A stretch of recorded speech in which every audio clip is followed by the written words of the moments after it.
ওসমান হাদির ওপর হামলাকারীদের গ্রেপ্তারে তল্লাশি অভিযান চলছে। জাতীয় সংসদ নির্বাচনে ঢাকা ৮ আসনে সম্ভাব্য স্বতন্ত্র সংসদ সদস্য প্রার্থী ও ইনকিলাব মঞ্চের আহ্বায়ক শরীফ ওসমান বিন হাদিকে গুলি করার সঙ্গে জড়িতদের ধরতে পুলিশ বিভিন্ন স্থানে তল্লাশি অভিযান চালাচ্ছে। শুক্রবার বেলা 2:25 মোটরসাইকেল আরোহী দুর্বৃত্তরা রাজধানীর পুরানা পল্টনের বক্স কালভার্ট এলাকায় ইনকিলাব মঞ্চের আহ্বায়ক ওসমান হাদিকে লক্ষ্য করে গুলি করে পালিয়ে যায়।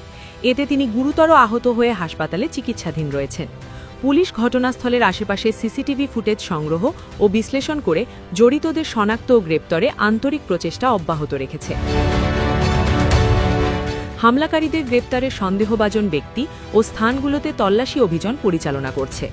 সম্প্রতি ঘটে যাওয়া বিভিন্ন চাঞ্চল্যকর ঘটনার মতো এই ন্যাক্কারজনক হামলার ঘটনায় জড়িতদেরও দ্রুত গ্রেপ্তার করা সম্ভব হবে বলে ডিএমপি আশা করে।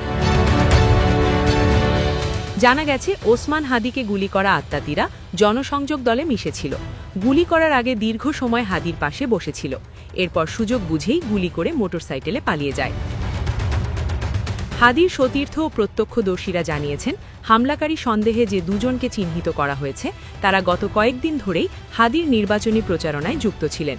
এমনকি ঘটনার দিন শুক্রবার 12 ডিসেম্বর সকাল থেকেও তারা হাদির সঙ্গেই ছিলেন। রাজধানীর বিজয়নগর বক্স কালভার্ট রোডের ডিআর টাওয়ারের সামনে গুলিবিদ্ধ হন ওসমান হাদি। গুরুতর আহত অবস্থায় তাকে তাৎক্ষণিকভাবে ঢাকা মেডিকেল কলেজ ঢামেক হাসপাতালে নেওয়া হয়। বর্তমানে এভারকেয়ার হাসপাতালে তার চিকিৎসা চলছে। ইসরাফিল ফরাইজি জানান, হামলাকারী দুজন গত কয়েকদিন ধরে হাদির সঙ্গে নির্বাচনী প্রচারণায় অংশ নিচ্ছিলেন। তারা নিজেদের কোনো রাজনৈতিক দলের সদস্য হিসাবে পরিচয় দেননি। তারা হাদিকে পছন্দ করেন এবং স্বেচ্ছাসেবী হিসাবে প্রচারণায় অংশ নিতে চান বলে জানিয়েছিলেন। ফলে সরল বিশ্বাসে হাদি তাদের প্রচারণায় যুক্ত করেন।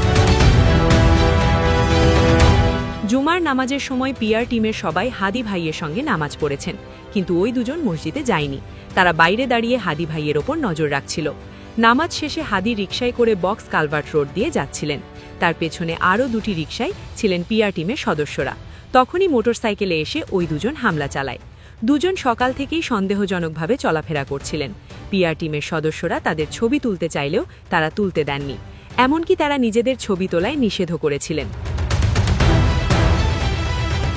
তিনি বলেন, আমাদের কাছে তাদের ছবি আছে। তদন্তের স্বার্থে এবং যাতে কোনো নিরপরাধ ব্যক্তি হয়রানির শিকার না হন, তাই আমরা এখনই ছবি প্রকাশ করছি না। এদিকে হাদিকে গুলের ঘটনায় জড়িতদের ধরতে 24 ঘণ্টার আলটিমেটাম দিয়েছে ইনকিলাব মঞ্চ। ইনকিলাব মঞ্চের আহ্বায়ক শরীফ ওসমান বিন হাদিকে গুলির ঘটনায় জড়িত ব্যক্তিদের আটক করে বিচারের আওতায় আনার দাবি জানিয়েছে ইনকিলাব মঞ্চ। এজন্য অন্তর্বর্তী সরকারকে 24 ঘণ্টার সময় বেঁধে দিয়েছে সংগঠনটি। নুসরাত জাহান, নিউজ 365, ঢাকা।